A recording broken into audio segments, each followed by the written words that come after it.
The acquisition and consolidation of power is a common principle that resonates well beyond the realm of video games. But given their strong association with fiction and interaction, video games have been able to push this notion by granting access to tools of ever-increasing power.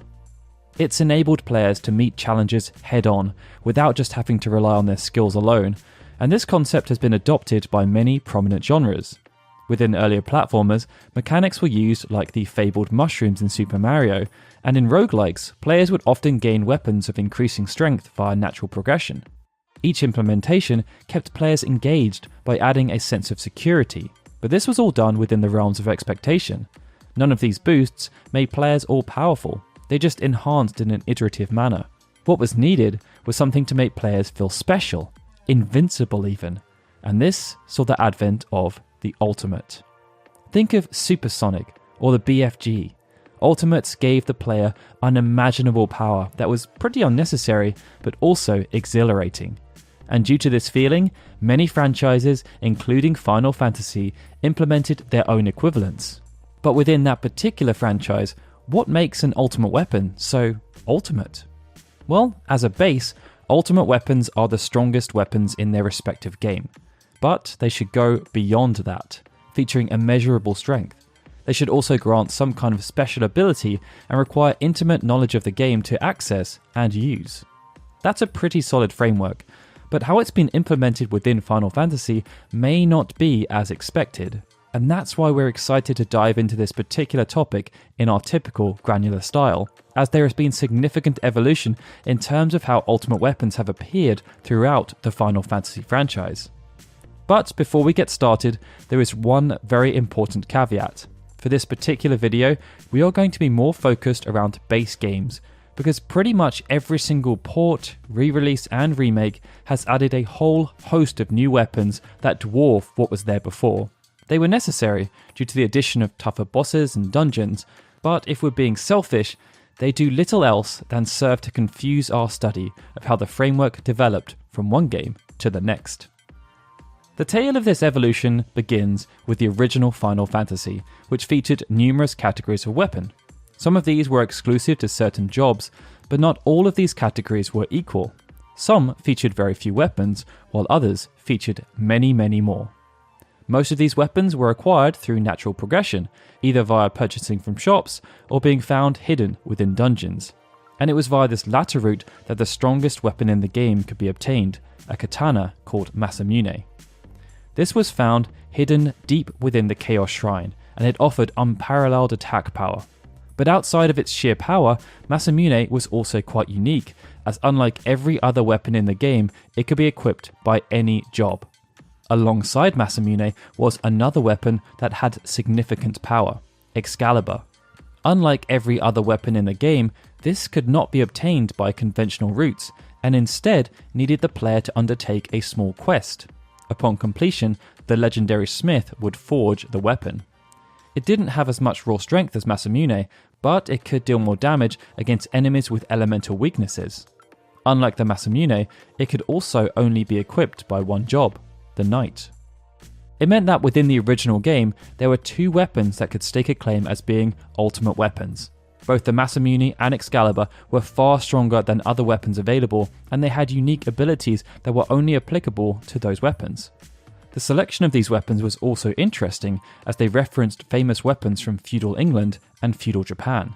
Excalibur was the legendary sword of King Arthur, while Masamune has become widely recognized as Japan's greatest swordsmith, and he often created weapons in his own name to present as gifts. Within Final Fantasy II, the developers made wholesale changes to many of the game's core mechanics, but the notion of ultimate weapons was retained. Masamune again appeared as the weapon that had the most raw power, and like the first game, it could be found hidden deep within the final dungeon. This time, however, due to a reduction in the number of weapon categories, it was now classified as a sword, and this then worked in with its special ability, as the typical magical accuracy penalty applied to swords was removed for the wielder. Excalibur then appeared as the second strongest sword, but its damage was much lower, and this time there was nothing unique that allowed it to act as a rival. It meant that Masamune was the ultimate weapon in the game, whereas Excalibur acted more as the apex of natural progression. But aside from there being less ambiguity around which weapon was the strongest, Final Fantasy II did little to evolve the ultimate weapon framework. As the franchise moved on to Final Fantasy III, many concepts were expanded, but the notion of ultimate weapons remained quite static in terms of its execution, except for two key differences. Similar to Final Fantasy II, there was one weapon that stood alone as the strongest, but it wasn't Masamune or Excalibur. Instead, it was a brand new weapon called the Onion Sword. This had the most raw attack power, but it could only be equipped by a character using the Onion Knight job, which was inherently weaker than the other jobs. So, to make use of the weapon, you'd have to obtain a high level Onion Knight and acquire complementary armor. But by this point, the sword would pretty much be redundant as the game would no longer be a challenge, and to me, this acted as the first evolution of the concept. In the two previous games, there were clear ultimate weapons, but they could also be found as part of natural progression. The Onion Sword was different, as just acquiring the weapon wasn't enough. Players had to go out of their way to make it useful, and when they did, they would gain access to ridiculous power. Final Fantasy III also evolved the notion of ultimate weapons in another way. Towards the end of the game, top tier weapons could be found as part of natural progression, but they weren't as powerful as the Onion Sword. Masamune and Excalibur featured in this pack of weapons alongside the Moonring Blade, Elder Staff and Ragnarok, a new weapon that was the strongest of the bunch. The method by which these weapons could be acquired was also a bit different, as they were rewards for defeating bosses in the final dungeon. Some of these changes were then carried through to Final Fantasy IV, but what stood out in this particular game was that it acted as something of a devolution of the ultimate weapon framework. If we're talking about raw strength, then Ragnarok is the game's ultimate weapon. It featured the most base attack, gave stat boosts and had an elemental affinity. This was pretty similar to what we saw in Final Fantasy I and II in terms of Masamune, and even the method of acquisition was the same, it was hidden in the final dungeon. But unlike those games, where Masamune could be used by any character, within Final Fantasy IV, Ragnarok was exclusive to only one character, Cecil. This approach was then carried over to other characters, but in terms of raw strength, their exclusive weapons could not compare. Kain, for example, had the Holy Lance, and Edge had two weapons that he could dual wield, the Masamune and the Murasame. Other characters could then share strong category-specific weapons, such as Stardust Rod, Sage's Staff and the Artemis Bow, but these weapons were nowhere near as powerful as Cecil's, and they were just the apex of their natural progression. We had seen this before in previous games, as each category had similar weapons. Indeed, Holy Lance had already appeared as the best spear in Final Fantasy II and III, but due to the volume of weapons and their exclusive nature, it was like an official second tier of ultimate weapon had been created. Final Fantasy V's design then necessitated a change to what we had seen in Final Fantasy IV, and this was because the skills of the cast were in the hands of the player. Square could design a powerful sort of Bart's alone to use, but he could be made a mage. As such, the strongest weapons were not personalized. Ragnarok was again the strongest weapon in terms of raw power, and this time it was a reward for beating one of the game's super bosses, Shinryu. As we had seen in Final Fantasy IV, this was then followed by a suite of second tier ultimate weapons that could be found in the final dungeon. This group of 3 weapons were all new entries, and the method of acquisition was changed as they all needed to be stolen. Final Fantasy V also featured a suite of third tier ultimate weapons called Legendary Weapons. This group of 12 weapons included Excalibur, Masamune and the Holy Lance, and they were created to defeat the Necromancer Enuo.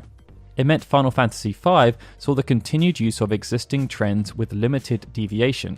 There were some small evolutions in terms of naming and acquisition, but they were subtle, and even though there was a definitive ultimate weapon, there wasn't anything special that helped it to stand out. Final Fantasy VI saw quite a similar approach, but also took things further. As we had seen within the 2 previous games, there was a suite of second tier ultimate weapons. Excalibur, Aura Lance, Tiger Fangs and Matsuno Kami featured within this grouping, but there was no room for Masamune, which had clearly fallen out of favour. Each of these weapons were within the 215 to 227 attack power range, but Ragnarok was just ahead, capping out at 255 attack power. It kept alive the tradition of swords being the strongest weapons in the franchise, but whereas the previous games had stopped there, Final Fantasy VI introduced 2 weapons that surpassed Ragnarok, Lightbringer and Ultima Weapon. Lightbringer could be obtained by sacrificing Ragnarok as a wager in the Colosseum. It retained each core component of the Ragnarok, but built upon it by increasing the character's speed, having a 25% chance of casting Holy upon attacking, and it could be used from the back row with no penalty. If it weren't for a glitch, it should have also increased evasion to physical and magical attacks. Ultima or Atma weapon came with a connection to the story, and it could be acquired quite early on in the game, but it wasn't strong by default, even though it had the unique ability of ignoring target defense, and this was because its damage was tied to the wielder's maximum HP. By the latter stages of the game, Ultima weapon would become much more powerful, but there was a catch. Its damage output was also affected by the wielder's current HP in relation to their maximum HP. It meant that in theory, Ultima weapon was a very powerful weapon, but it required knowledge of the game's workings to apply it effectively. And as an addition, its visual appearance also changed in relation to how well it was being used. Through the addition of these two weapons, Final Fantasy VI built upon what was established within Final Fantasy III. Lightbringer and Ultima weapon provided unfair advantages through unique abilities, and they allowed players to rain down overkill on their enemies. Ultima weapon also needed knowledge of the game to make use of it effectively. It meant Final Fantasy VI had perhaps the most established ultimate weapon framework we'd seen to date, but when Final Fantasy VII arrived on the scene, everything from before was swept away.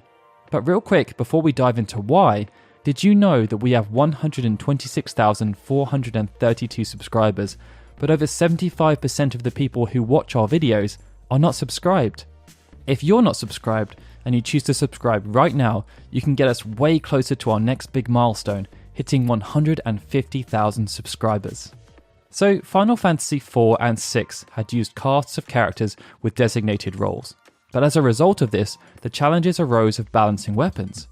It saw some characters end up with exclusive weapons that dwarfed others in terms of power, while others would need to share, and it all served to make the inclusion of ultimate weapons difficult due to the volume of characters and types of weapons. Final Fantasy VII resolved this by having only one type of weapon associated to each character. This then enabled each character to have a personalized ultimate weapon, but the developers also gave each of these ultimate weapons a unique damage algorithm. Cloud's ultimate weapon, for example, replicated what we had seen within Final Fantasy VI, even including a visual change, while Tifa's premium heart saw damage based around her equipped limit level and how full her limit gauge was. This continued on with the theme we saw in Final Fantasy III and VI, where ultimate weapons required intimate knowledge of the game to make use of them, and it meant these weapons could underperform compared to their alternatives like Ragnarok or God's Hand if they weren't used correctly. Acquisition of these weapons was also quite different, as many were found off the beaten path and some could even be missed altogether. It meant finding them was much more of an accomplishment. But despite all of this, outside the overflow glitch, these designated ultimate weapons weren't all powerful and were only a slight upgrade on each character's non-ultimate alternative. It meant they were more akin to second-tier ultimate weapons we'd seen in previous games. What was different was the method of acquisition. This level of ultimate weapon was often found as part of typical progression, but within Final Fantasy VII this was no longer the case, and it was as if the developers wanted to make this the showcase as opposed to their actual application in battle.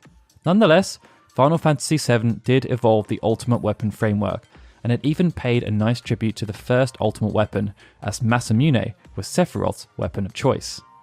Final Fantasy VIII again saw weapons associated with only one character, but the application of ultimate weapons was quite limited, as they were just a natural progression and offered no noticeable boost. The only exception to this was Selphie's Strange Vision, which increased her hit rate from 100% to 255%. It meant they weren't all that ultimate, as they did little to affect damage output in comparison to, say, the Junction system. Despite this rather muted implementation, there were, however, some evolutions if we're classifying the best weapons for each character as their ultimate. For example, due to Squall's weapons being associated to his limit breaks, acquiring Lionhart allowed him to learn his ultimate technique. Each character's strongest weapon also had to be made as opposed to found in chests, acquired through drops or stolen from an enemy. Some of this was then carried through to Final Fantasy IX, which created a unique interpretation of the framework by melding various elements together. For the most part, weapons were exclusive to characters and they could teach characters new abilities. But as with Final Fantasy VII and VIII, there wasn't anything particularly ultimate about each of the characters' strongest weapons, as they just acted as a natural progression of what was already there. As we had seen in earlier games, there was also quite a lot of disparity, as for example, Freya's Dragon's Hair had less attack than Zidane's second strongest weapon, and was on par with Steiner's third strongest weapon. Despite this, there was, however, a weapon that surpassed all others, and that was Excalibur II. This was by far the strongest weapon in the game, and it could only be acquired by veteran players who understood the inner workings of the game, meaning they would have no actual need for it when they got it other than bragging rights and overkill. It was a true ultimate weapon. Final Fantasy IX also featured new methods of acquiring these weapons. Some could be found and others were associated with chocographs, but what Final Fantasy IX innovated was connecting weapons with mini-games like Q's Marsh. Excalibur II was also unique in that you had to get to a certain point in the game within a certain time to find it. It meant Final Fantasy IX's implementation was quite similar to what we had seen within Final Fantasy VI, albeit with some tweaks. But as Final Fantasy ventured onto the PlayStation 2, everything about Ultimate Weapons changed. Weapons were again associated with specific characters, but unlike every previous game in the series, weapons no longer provided any stat boosts. They instead provided access to up to 4 abilities, but one ability in particular was exclusive to the game's Ultimate Weapons.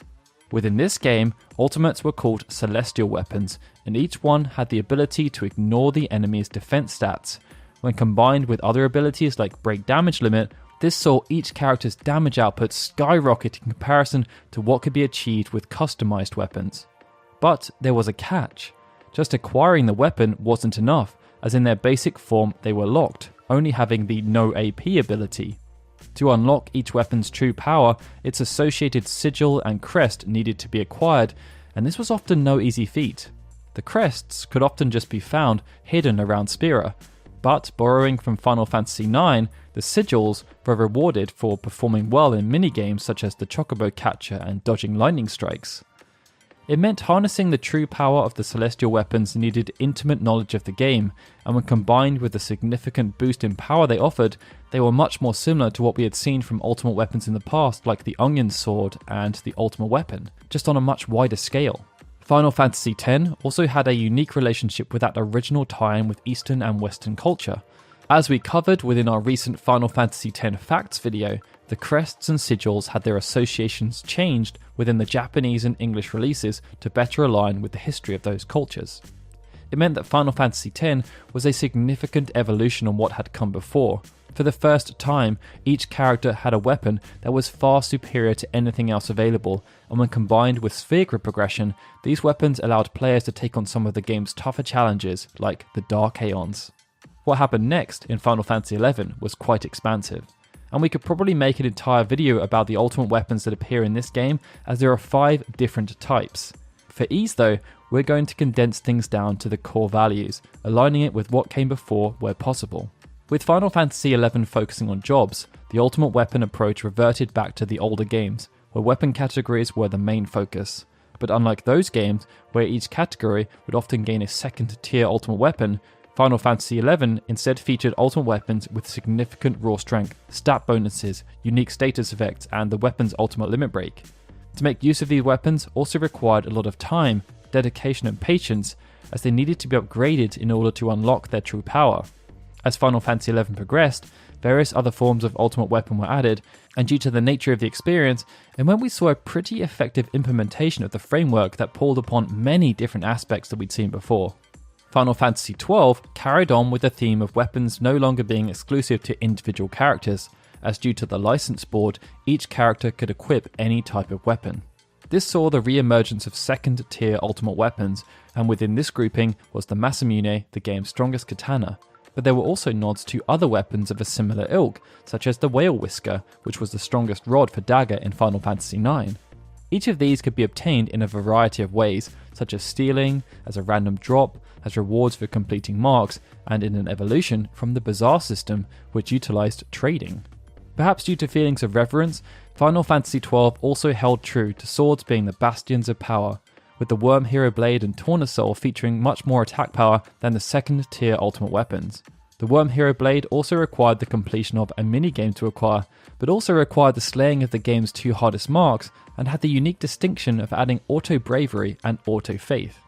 Outside of these 2 weapons, there was also the Zodiac Spear. This was by far the strongest weapon in the game in terms of raw power, and within the original version of the game, it required knowledge of the game's inner workings to unlock. And that's because the game deceived newbies, only granting access to the Zodiac Spear to players who didn't open any of the unmarked forbidden chests. Despite this, the Worm Hero Blade and Tournesol were competitors, and by the time they could each be acquired, they were pretty redundant due to how powerful they were, which made them align pretty well with prior Ultima weapons. For the transition over to the PlayStation 3, the developers decided to renovate the Ultimate Weapons system by implementing a more extreme version of what we had seen within Final Fantasy VIII and XI. Each character had their own unique weapon, but any lesser weapon found within the game could be made into an ultimate weapon through upgrading it to unlock its potential. No matter the source, the ultimate weapon would always have the same name for each character and also the same visual look, but its attributes would be different, meaning for the first time, not all ultimate weapons would be made equal. These weapons would also have different passive abilities, but the one thing they would always have was the ATB+1 ability, and if they were made well, then the power would be astronomical compared to standard weapons. It meant Final Fantasy XIII adopted quite a radical approach to ultimate weapons, and this was then rolled over into the ever-expanding implementations we have seen within Final Fantasy XIV. Much as Final Fantasy XI before, there have been numerous arrays of ultimate weapons implemented, with one new one being added to each expansion. But in a first for the franchise, the weapons have been much more aligned with jobs as opposed to categories. Final Fantasy XIV also took the unlocking principle to the next level, as the weapons introduced in Stormblood have to go through 16 stages to reach their maximum damage output. But not only did this change damage output, but the visuals of the weapon were also modified as it got more ultimate. Based on this, it will be interesting to see how Final Fantasy XIV continues to evolve the concept in years to come, as we know they will likely add more ultimate weapons with future expansions. And that brings us on to Final Fantasy XV, where Noctis was very much the main protagonist. Due to his central role, he could access every type of weapon, and he had exclusive access to swords. His retinue had restrictions applied, as they could each only use 2 different types of weapon, and this saw the reappearance of second-tier ultimate weapons. Each category had weapons that were strong, but none of them were much stronger than the other available weapons, and there was no weapon that eclipsed everything else. There were some nods to the past though, as Noctis' ultimate blade was based around what you'd expect from a true ultimate weapon. It started off weak, and through upgrading it, it became the strongest weapon, but in reality, it wasn't that much stronger than Balmung, which actually had more raw attack power, but saw damage limited when MP was consumed. What was different about Final Fantasy XV was that through the addition of patches, this all changed. Within patch 1.27, we saw the arrival of Vortex weapons, and they dwarfed the weapons available within the base game. They could also be acquired through trading, much like in Final Fantasy XII. It's kind of cheap to include them though, as they weren't found within the base game, and when taking that into consideration, Final Fantasy XV's implementation of ultimate weapons was quite limited. Within the rest of the franchise, ultimate weapons haven't actually been that prevalent. Sure, many remakes, ports and remasters have been expanded to add in ultimate weapons, but few spin-offs have included them within their base concepts. One of the few was Final Fantasy Type 0. This had second tier ultimate weapons for each of the main characters, but true ultimate weapons could be unlocked by beating True Gilgamesh within the 3rd playthrough, the first time multiple playthroughs were required to acquire them. Dissidia also featured ultimate weapons. These were character specific, but the stats were only on par or marginally better than the category specific weapons. They did, however, feature stat boosts and abilities to improve their utility, but they were more akin to second tier ultimate weapons due to the nature of the game.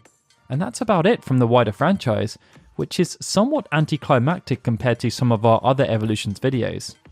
Nonetheless, it's been really interesting to dive into this concept, as it shed a light on the fact that despite being denoted as such, the Final Fantasy franchise has had very few what I would call true ultimate weapons throughout its franchise. Final Fantasy X and XIII represented the only time outside of the MMOs where we've seen a wide selection of weapons that were vastly superior to anything else on offer. Outside of that, there were only a handful worth mentioning that surpassed expectation. the Onion Sword in Final Fantasy III, Lightbringer and Ultimate Weapon in Final Fantasy VI, and Excalibur 2 in Final Fantasy IX. Everything else could be categorized as just the apex of progression, or a second tier Ultimate Weapon. Many felt like they were part of the expected progression, and despite them often being the best in their class, acquiring them did not suddenly make characters seem all-powerful. Final Fantasy VII did introduce the notion of their acquisition becoming much more of a spectacle, and for that though, we can be forever thankful. Hopefully though you guys found this study really interesting. If you have, then please do consider hitting that like button and subscribing to our channel if you have not done so already. And if you have the time, be sure to let us know in the comments which has been your favourite Ultimate Weapon in the franchise thus far. Alright guys, this is Daryl signing out. I'd like to extend a big thank you to all our Patreon and YouTube membership supporters, and of course a big thank you to everyone for watching this video. I'll see you again soon for more Final Fantasy goodness.